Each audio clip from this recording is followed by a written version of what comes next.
शहर में अपराधियों ने एक बार फिर सनसनीखेज वारदात को अंजाम दिया है। जरीपटका थाने के कड़वी चौक के पास हथियारबंद लुटेरों ने व्यापारी राजू रूपचंद दीपानी को गोली मारकर उसके पास से करीब 50 लाख रुपए नगद लूट लिए। हमले में राजू दीपानी को कुल 3 गोलियां लगी, एक हाथ में और दूसरी पीठ में। उनकी हालत गंभीर बताई जा रही है और उन्हें तत्काल मैक्स अस्पताल में भर्ती कराया गया है। प्रारंभिक जांच में पुलिस ने आशंका जताई यह रकम हवाला कारोबार से जुड़ी हो सकती है। प्रत्यक्षदर्शियों के अनुसार वारदात को अंजाम देने के लिए 2 नकाबपोश आरोपी पहले से ही घात लगाकर बैठे थे, जबकि अन्य साथी स्प्लेंडर मोटरसाइकिल पर उनका पीछा कर रहे थे। घटना की जानकारी मिलते ही पुलिस मौके पर पहुंची और आसपास के सीसीटीवी फुटेज खंगालने का काम शुरू किया। अपराधियों की पहचान कर उन्हें जल्द गिरफ्तार करने का प्रयास जारी है। इस वारदात से पूरे इलाके में दहशत का माहौल है।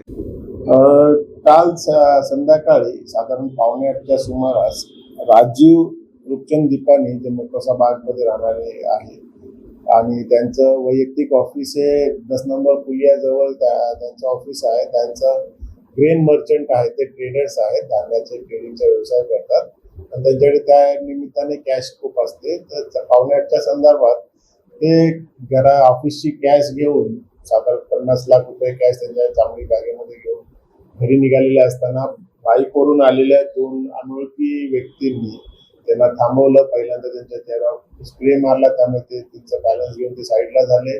त्यानंतर त्या पाठीमागे बसलेल्या व्यक्तीने त्यांच्यावरती 3 गोळ्या झाडल्या, त्यापैकी 1 गोळी त्यांच्या पाठीला लागलेली आहे। सध्या ते स्टेबल असले तरी मॅक्स हॉस्पिटलमध्ये ऍडमिट आहे आणि अशी घटना घडल्यानंतर आम्ही प्रथम त्यांचा जबाब घेण्याचा प्रयत्न केला असता सध्या डॉक्टरांनी त्यांना अनफिट दर्शवल्यामुळे त्यांच्या पत्नीची फिर्याद घेऊन आम्ही गुन्हा दाखल केलेला आहे।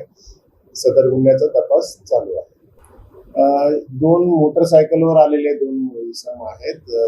स्प्लेंडर काळ्या रंगाची स्प्लेंडर आहे असं प्राथमिकदृष्ट्या फिर्यादीने कळवलेलं आहे आणि त्यांनी एकूण 3 राऊंड फायर केले, त्यापैकी 1 त्यांना आपल्या राऊंड लागलेला आहे। 3 राऊंडच्या पुंगळ्या आपल्याला घटनास्थळावरती मिळालेल्या आहेत।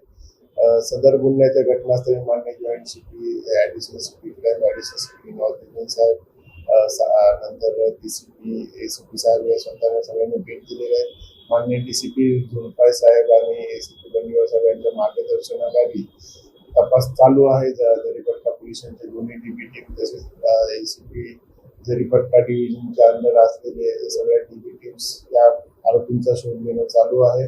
सीसीटीव्ही तसेच इतर माहितीच्या आधारे आम्ही या गुन्ह्याचा तपास करीत आहोत। जखमी आहे ते प्रकृती स्थिर आहे।